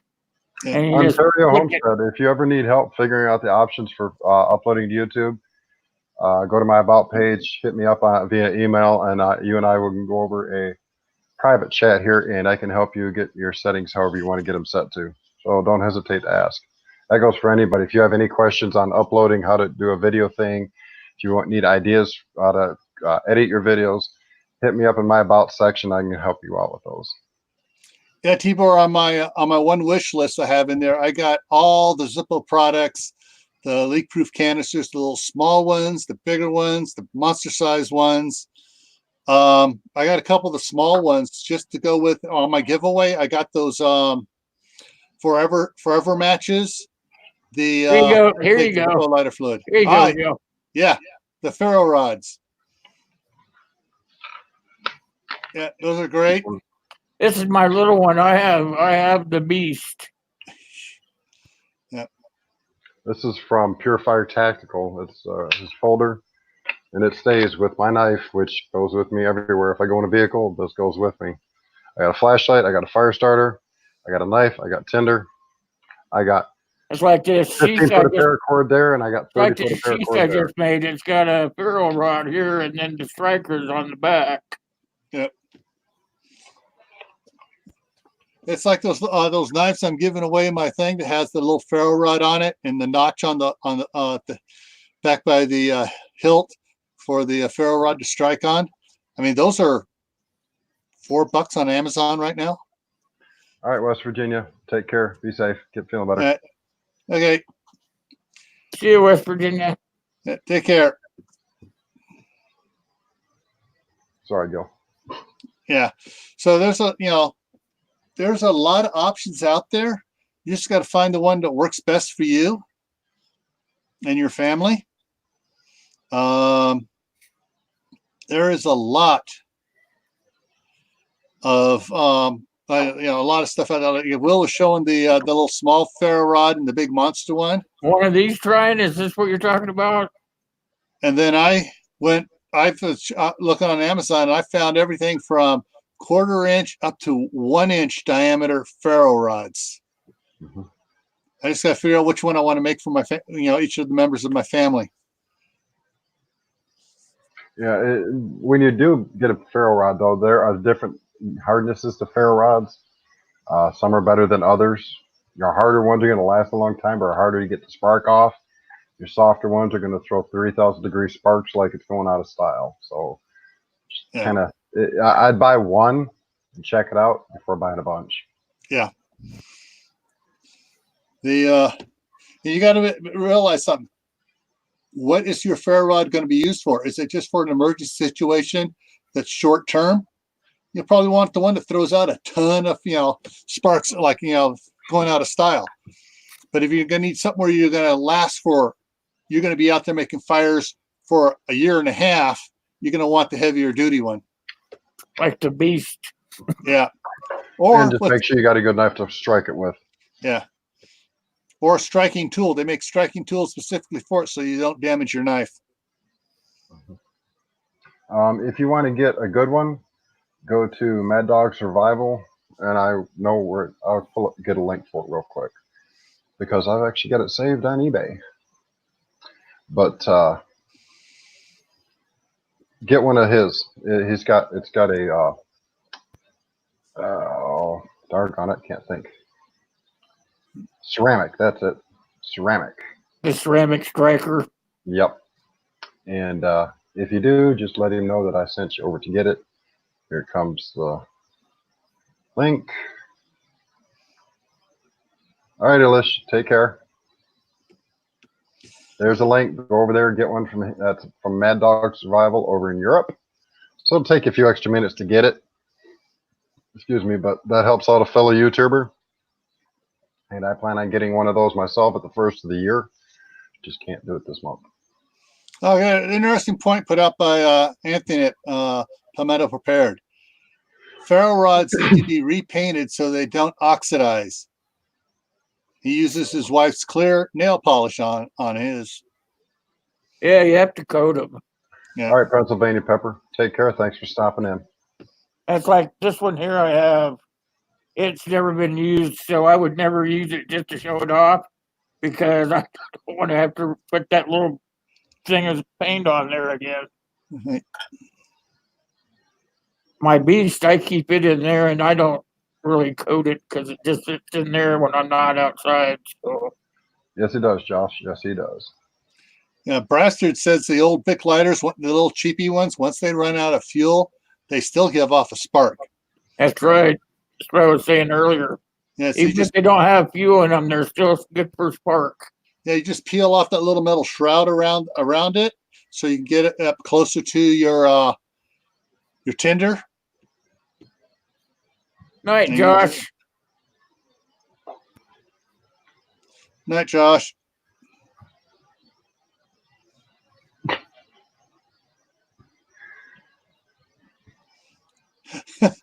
Bought some road flare. All right, Uncle Al. But actually, on your road flares, you can get them as small as 5 minutes. So they're just little, they're short. Those work great. There is a company. Go ahead, keep talking. I'll see if I can't find a link real quick. Yeah, so rather than using up a 30-minute one or a 45-minute flare, you get some short ones.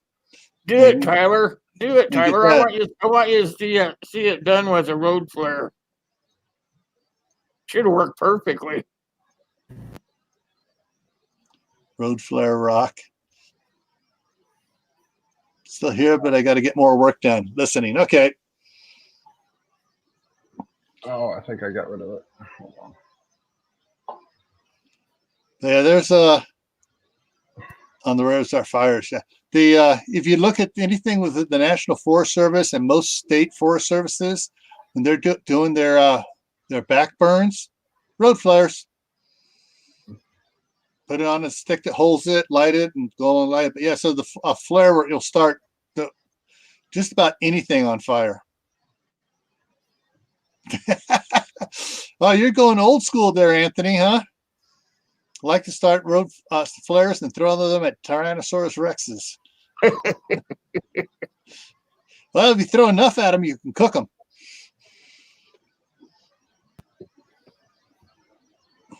Don't mind me. I'm still trying to find them. Winter preps. I thought to talk about the what we had on Will's Monday night chat about vitamin D and stuff. All your vitamins. I have all my vitamins. So besides what I eat to make sure I'm all healthy. Yeah, so got to make sure your diet for the winter, prep your diet for the winter. So you don't wind up short on something. And now some of us, when we get older, my mom had this problem a lot, was cramps at night, even though she drank a lot of water. Potassium is one of the things that if your body doesn't have enough potassium, you'll get cramps.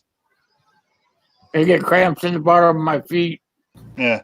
So, I take extra potassium, and I take some magnesium supplements as well. Eating bananas will help too. Yeah. But too many bananas, Bananas, that's a lot of sugar sometimes, and it's, it goes to my tummy and enlarges my waist. I gave up on trying to keep mine in control. I've had the same gut size for the last 30 years. It ain't went nowhere. Yeah. It never will. Yeah, my chiropractor told me about the potassium and magnesium. The other thing he told me about was the calcium supplements. You don't want to go over the minimum FDA recommendation, because calcium actually causes the muscles to contract. So if you don't have the potassium and you're taking a lot of calcium, it'll cause cramps more.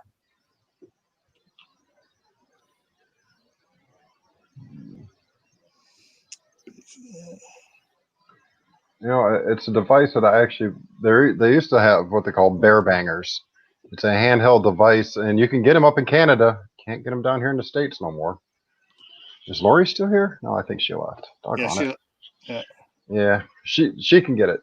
Yeah, I found it. Finally found it. But they do make it in a launcher kit. Ships within Canada only. There is a company here in the U.S. that sells these, but I'll post this link so you guys can go check it out and then try and find it on your own. But this is a very small, compact flare kit that is really tiny. It's the size of an ink pen. There is a company here in the U.S. that sells them. I just couldn't find it right off the bat.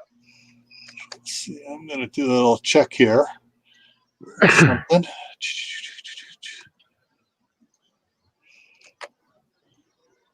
All right, CR, take it easy. Thanks for stopping in. Have a good one, my friend.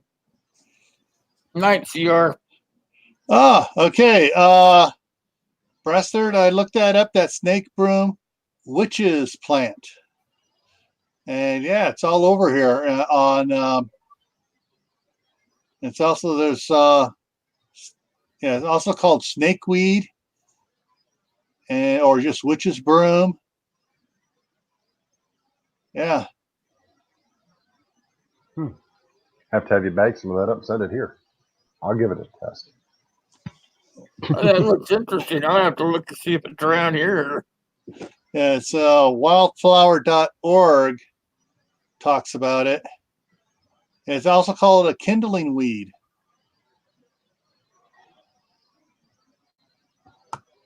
Pistachio shells. Is that eggshells, palmetto? No, pistachio. They're nuts. He's nuts. I know he's nuts. I didn't say that. You did.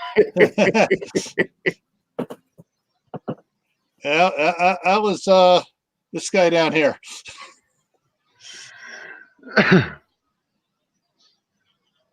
No, using them as mulch, they take forever to decompose. Can you get those do you just get those in bulk or what, Anthony? Pistachios. Yeah, the shells. Well, there's some bars down south where they put pistachios on and then they just throw those shells in the garbage. I buy a big old bag of them just to eat all the time. They're pretty I cheap. don't like, I'm sorry. I don't want to look like a Martian when I get done eating the damn things. I don't want to be all green. Your poop comes I out like 'em. green. Yeah, that's the same with eating some of this damn sugar-fried cereal nowadays. Yeah. I'm reading up here on that witch's broom or snakeweed, trying to see where it grows here. If it grows up in this area. It's a perennial. It's listed as an herb. Flowers a 1/4 inch. It grows 1 to 3 feet. Yeah, California, Arizona, Colorado, Idaho, Montana, North Dakota. Yeah, Texas, Canada, and Canada. Okay, so I guess it doesn't do good. It's not in the southeast. Yeah, Washington, Wyoming, Oregon, Oklahoma, Nevada, New York, New Hampshire. Yeah, so it's a more northern climate plant, but it still goes down to Arizona and New Mexico. Well, they get snow. They get snow down there in the mountains in Arizona and New Mexico all the time. So that's probably what it is. Let's talk. I'm looking it up right now. Matter of fact, I just found it. Give me just a second.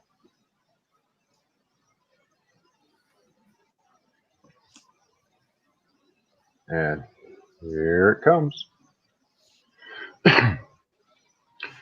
Dang, my neighbors have got their heat cranked up tonight. I'm over here not doing nothing. I'm swimming up a storm.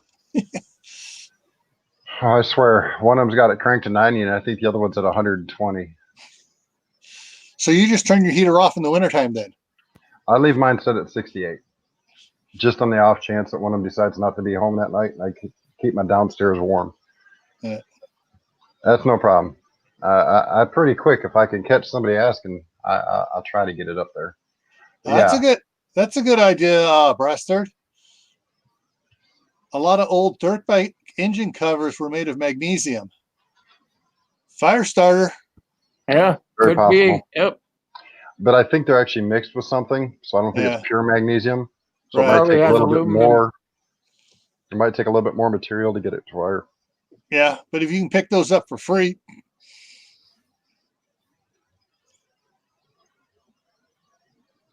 Yeah, the breech pen would be a great survival tool, and I do eventually want to pick up 2 or 3 of them. If you don't know what a breech pen is, I recommend going to look them up. There is several different varieties of these out there. Let's just say it's one super hot flare that will cut through doors. Oh, I want one. They don't call them breech pens for nothing. Uh, And I put the link in there if you're looking for it there, Bill. yeah, okay. I'm switching over here and bringing the regular chat up here for it. There it is. Open a new link. There we go. Yeah, you have to be very careful with magnesium, because if you got a big block of it and it gets real hot, it will catch really fast, and you ain't putting it out. Yeah.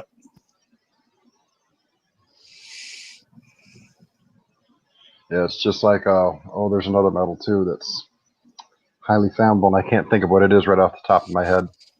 There's another one that once it starts burning, it's Yeah, they store it. magnesium. They store it in a mineral oil. Mm-hmm. Yeah. Mm. Yeah. Yeah, my high school chemistry teacher had a jar about that big around of it, and he'd take it out and he'd shave a little bit off and put it back in the oil real quick. And he just set it there, and he'd light it, he'd dump it in a tub of water, he'd try everything to put it out. Mm-hmm. I do believe Prescott just followed me, if I'm not mistaken. But Yeah, I got Prescott like, in my list. I got like 25 new subs today, and I can't remember everybody's name right off the top of my head because old age plays with my brain on some days. I'd And there like are to days try where to it's get. like, oh, shiny. I'd like to try to get him to come into my panel one time. He knows his shit. Yes, he does. Yeah. I followed him a lot on my other channel, and I subscribed to him when I created this one, but every time I've tried to resubscribe to it, YouTube keeps telling me I'm not. Okay, so Yes, pure sodium. sodium, yeah. All right. Yeah. All right. So I guess the old Home-Light chainsaws were made of pure magnesium. I know some back in the 60s. They used There to were make blocks La- out of magnesium.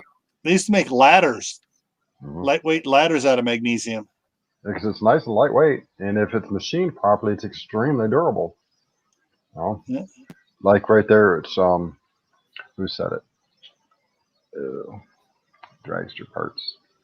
Tibor, that's it. Yeah, they Making that. used to put them in blocks in cars Yeah. when you wanted a hot rod. My daddy Don Garlett's one of his wrecks. He had a magnesium rim catch on fire because they blew the side of the block off, and the block was so it ignited in such a way that it actually caused the magnesium to catch on fire almost instantaneously. They just stood there and watched it burn because they couldn't put it out. Well, that's like my buddy. He had a magnesium block, and somehow his car caught on fire. I can't remember how it happened. We were out dragging, chasing around, doing crap. Turned around, his car was on fire, and the fire department got there, and he was telling them about the car and telling them it had a magnesium block in there, and they just stepped back and said, "Let it burn." Nope, nothing you can do about it. Yeah, thermite is another material you don't play around with. I want to make some, and it's a little way off topic here, and I got to be careful how I word this because I'm probably on a half a dozen watch lists now anyway. Being able to mix certain chemicals together to make smoke bombs. Wow, my camera's really lagging from the live. Anywho, you can mix sugar with tree root killer, and you can make smoke bombs. You can make rocket engines. Being able to make that kind of stuff will be important in the end time scenarios. Being able to make something like that slingshot over there. Where is it? Right there. Anywho, being able to make stuff like that, or learning how the Romans built catapults and trebuchets and their own ballistas and stuff like that, learning how to use rope as the tension device. Stuff like that will also become very handy knowledge when it comes to survivability. If you can learn how to make a slingshot, and the best way to invest the cheapest material, and while I'm talking, I'll try and look it up at the same time, is getting weight bands, variable weight bands. Yeah, one of my videos way back, I can't remember how far back, maybe a year ago, I made a slingshot out of a couple of pieces of PVC pipe. Man, that thing went flying when I tried it out. All right, this is just a very quick look for the items. This is, I didn't go looking for cheapest or closest or anything like that. See if it posts. There it is. There is a link to an eBay, and like I say, it was just done for quick. Those are the shorter band or narrower bands, which are great. The gold and black are going to be your preferred colors. They're the stronger ones. But go check out Jorg Sprague, Slingshot channel, and he's got several good tutorials on how to build a slingshot, which is kind of where I got my idea to make mine. I made mine out of a 4x4. It's cheap, it's ugly as heck, but it works like crazy. And I can shoot half-inch marbles at it. It's got about a 55 pull draw weight, and it will take out a rabbit if I need to. So, go, start thinking outside the box. If you're going to start preparing, and with the 2A problems we're having right now, slingshots are not a weapon. They're toys, according to 90% of the governments. And I haven't checked with California or New York because their laws are really weird. So maybe Gil might be able to figure that one out, but I can't. Anyway, slingshot. Dave, I just had a thought about your slingshot. What? Like a crossbow. Make a slingshot to shoot where you can shoot your marbles or an arrow. or where you can use that that little cup thing they have for the shooting the arrows from a slingshot. It's called a whisker biscuit. Yeah, that way it's not a crossbow. You find a stock or something or whatever, and you make a slingshot that has, and it's basically like that. So you're See, with the one I've got, I don't have it mounted on it right now because I haven't drilled the holes for it because I want to make sure it's perfect because I don't actually have a long enough arrow. I can pull that one back from full extension up to my chin, but I can't hold it very long. So in order for that, I need at least a 31-inch arrow to be able to pull it full back to get a nice, powerful strike. And I don't have any You arrows. make a piece of a slingshot was out of that PVC and put right in the middle of the uprights. You could put another piece of PVC where you could rest a bolt on there, pull it Well, back. you don't want to do that because what'll happen is when the flights go through it, it'll jump it. So what you do is if you're going to use a piece of PVC, you use about a 2-inch piece. You need to take the head of toothbrushes and you glue them to the inside of that PVC loop, and that's where you knock the arrow. So when the arrow goes through it, the flights, your feathers, don't hit any part of the PVC. They'll go right through the totoothbrushes, and it's Oh yeah, yeah. Might be another project for me. what was it? Someone was just saying about. Let's talk, Tyler. Let's talk about prepping the ancient sling. The atlatl is a good thing too. Yep. Atlatl, yeah. My son made one of those. Those things fly.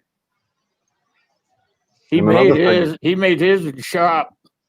And if you're going to make your own slingshots, get a hold of your tire changing companies and ask to see if they'll save you the wheel weights they pull off, because most of the time they throw them in the garbage because once they pull them off, they usually don't reuse them. If they'll save them for you, for $35 you can buy a little melter that most people use to melt bullets, and you can get the 12 millimeter. I think is it? Yeah, it's 12 millimeter and the 16 millimeter molds. It molds your own pellets. Those lead pellets in 12 and 16 millimeter hit like tanks out of a properly built slingshot.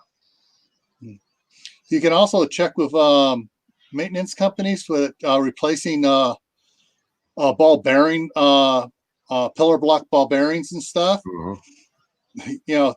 Those ball bearings, stainless steel, they may be a little deformed a little bit because they've worn a little weird, but still, hey, they fly pretty straight.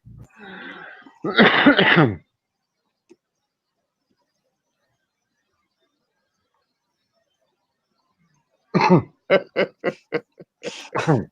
I got a joke That's on that. funny, Tyler.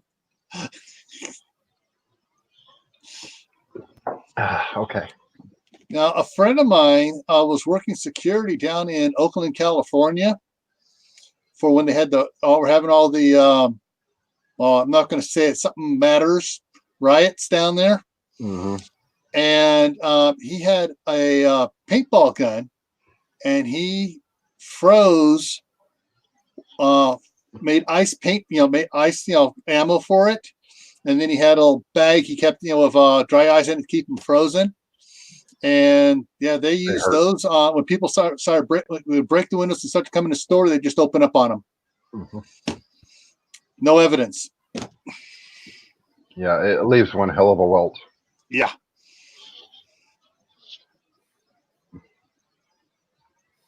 You make a slingshot, just take those round ice cubes and shoot it. Anthony, you just gave me an idea on the weights that are making out of zinc now. Go to the junkyard.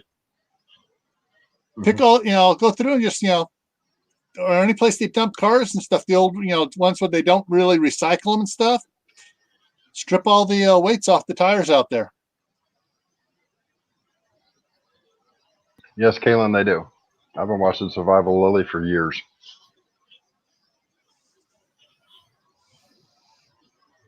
I remember the first time she went on a video and went out shooting for the first time. She was so excited.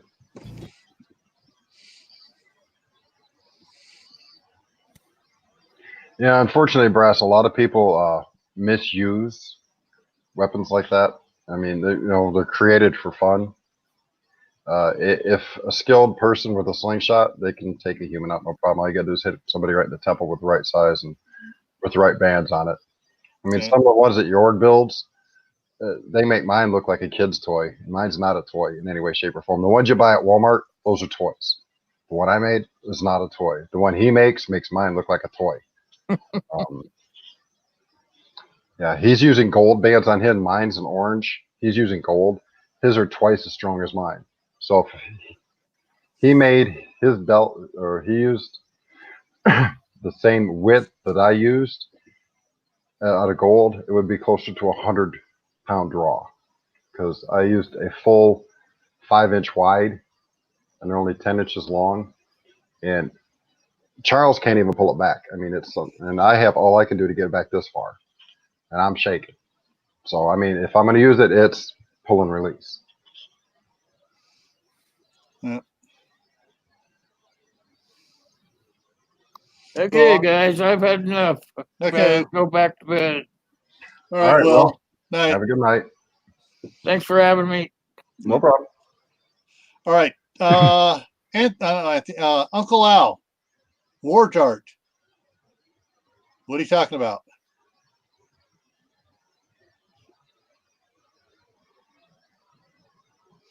And he put War Dart. All he said was just War Dart. He likes being cryptic at times. Yeah. You don't want to burn anything that's galvanized. If you're a welder and you're working around galvanized stuff, Better milk, have a good mask. yeah, good mask. But then the old school guys used to drink milk and buttermilk.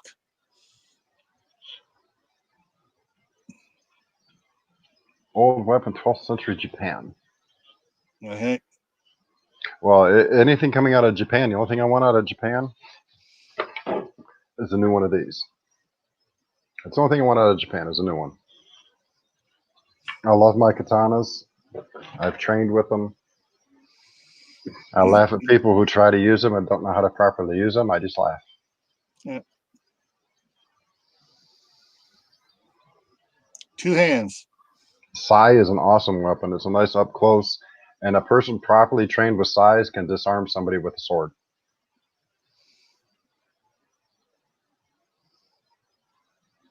All right, Tryon, thanks for stopping in. You have a good night too, sir.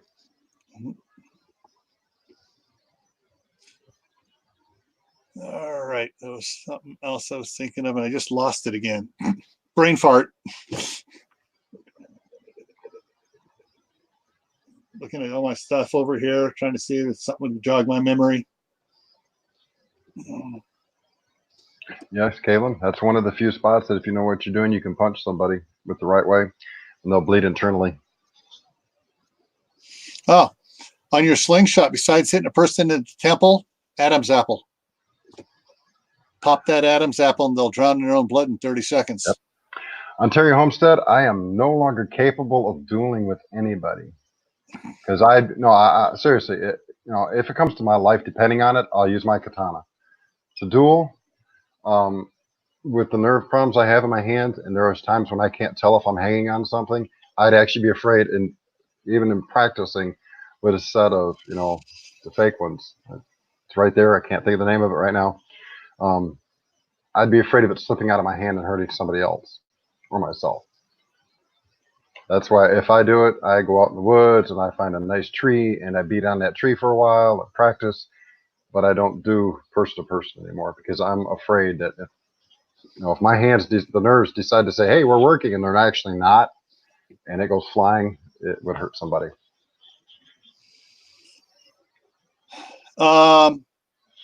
Anthony, so you like Raphael. What about Elektra from Daredevil?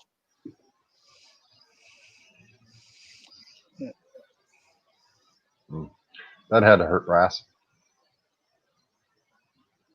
Yes.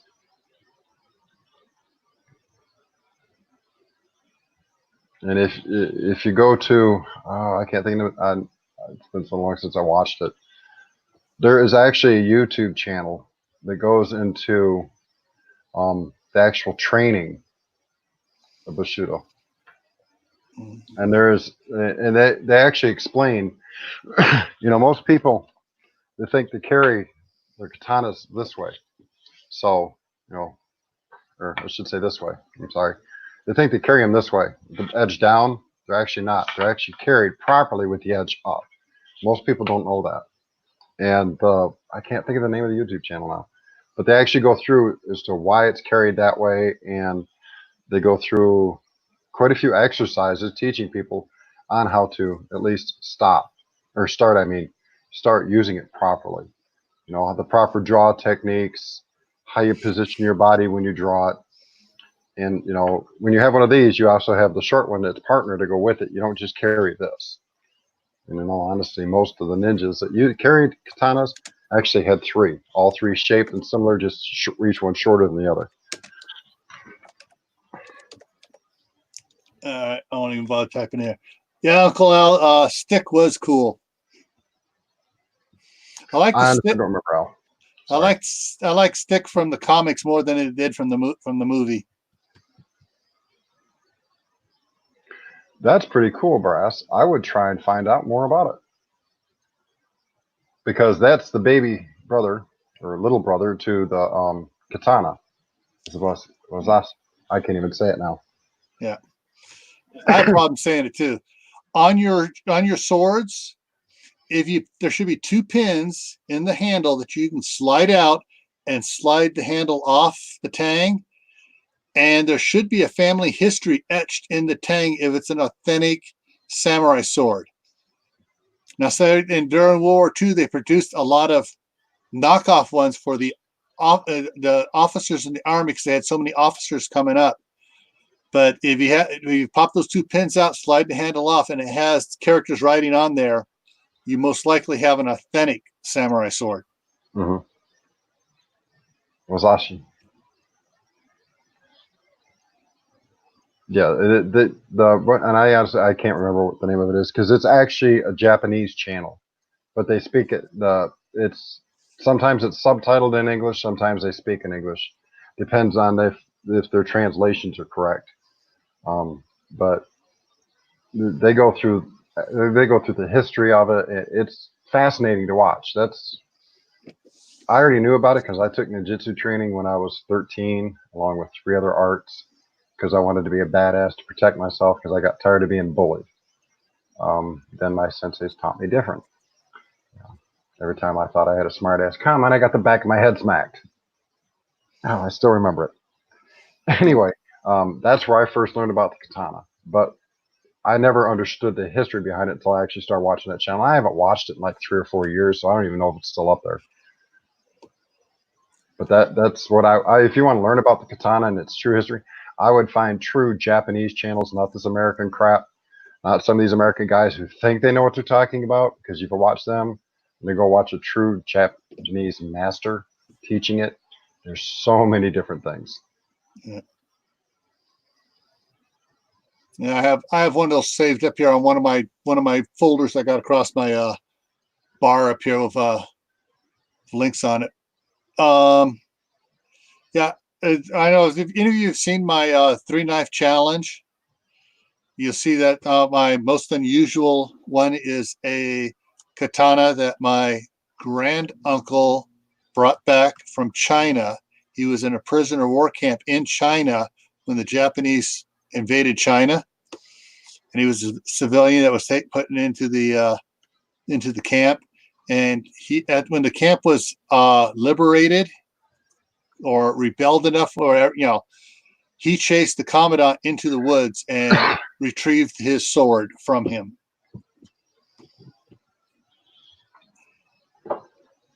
No, I've had a couple nice swords in my time, and like an idiot, some of them I just gave to other people.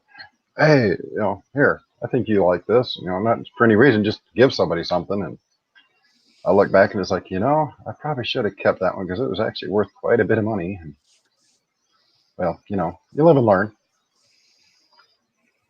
The one I've got now is almost a decorative one because of the way it's designed and the writing that's on it, but it's been sharpened to a razor's edge, Mhm. and it will separate things. Let's just Yeah. leave it at that. Because if I have to use it, I want to make sure that it's going to work. It may look pretty sitting on a wall, and I want people to think, "Oh, that's decorative. That ain't worth nothing. That ain't going to do any damage." Mistake on your part.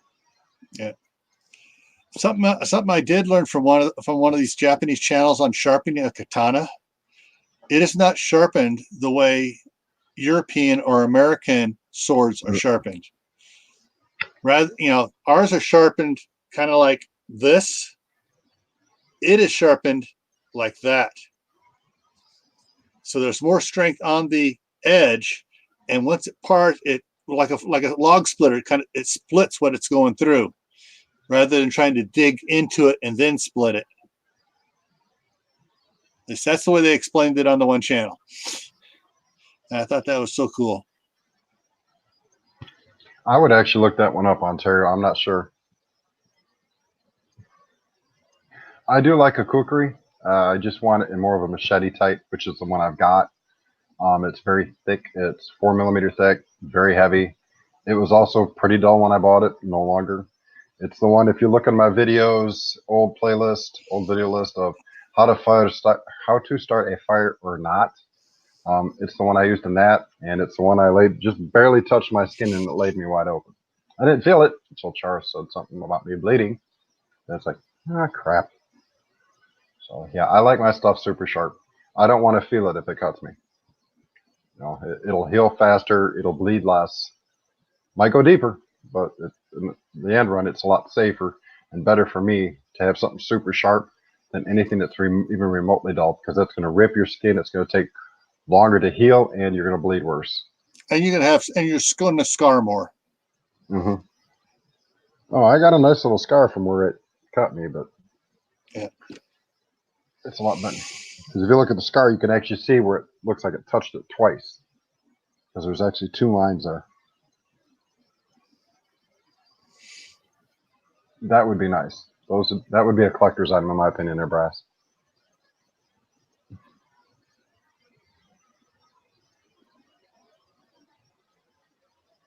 Yeah.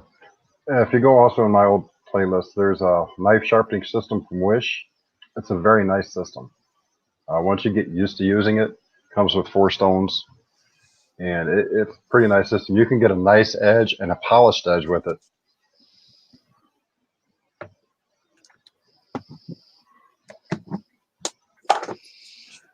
Alrighty.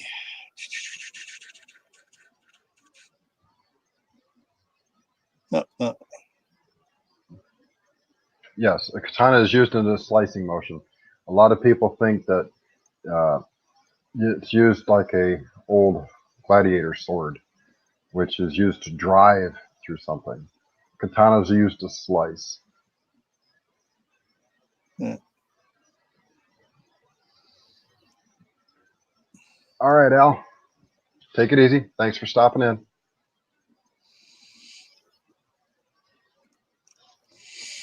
We've been at it for almost 2 hours now. Yep. So anybody else on the side have any more questions?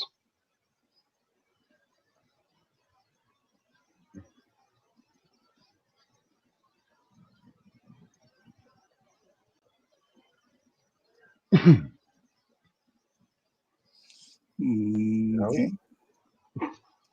They're still saying goodbye to Uncle Al. Yeah, I think I put him to sleep. I got to be careful. They're going to start charging me sleeping pill fees. Anthony's going to go to bed. Yeah, it is midnight our time. Yeah. Or 11:30 our time, I should say. Yeah. Ontario, go ahead and shoot your question.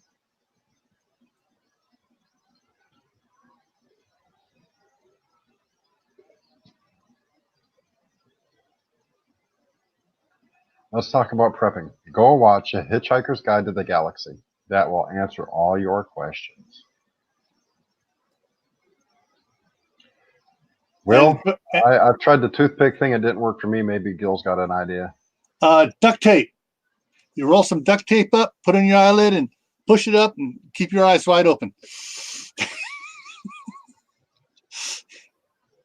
Yes, Tibor, that is correct. vetting guys for prepping, that is actually going to have to be an entirely different evening. And Yeah. let's do That's that a one lot. for next week. Let's Yeah, do that one for next week. Yeah, that'll take Hour at least an hour.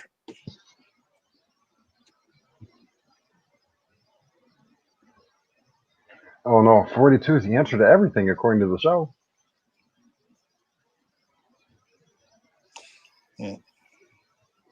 Okay. So, At least you got.